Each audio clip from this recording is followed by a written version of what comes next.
So I'm here with Daniel Grayton, a senior politics and government major at Bryan College, and I want to ask him a couple questions about how he consumes the news because he's one of the most informed people I know of on campus. So first of all, Daniel, how can someone begin to become more informed with the news and current events? Well, I mean, there has to be an interest before. I mean, if you just do it for the sake of reading the news, you're not going to get a whole lot out of it.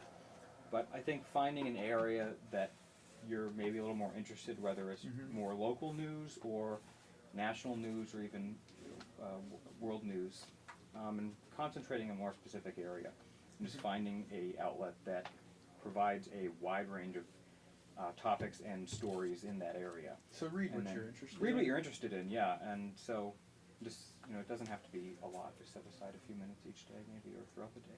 Okay, it's just a little bit every day. Just read what you're interested. How exactly do you go about reading the news? I mean, as we said before, there's a ton of information that you can consume. How do you make decisions?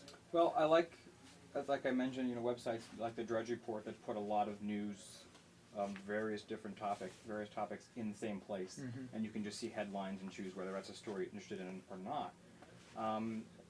I'll read probably the first 2 or 3 paragraphs of a story to see if I have an interest in it or what it's all about, and then maybe skim the remainder of the story because I find a lot of the good information's in the first few paragraphs. Oh yeah. And then the second's more sometimes details that aren't really, they're relevant, but they're not necessarily important to the main idea of the story. Okay. Well, thank you very much. No problem.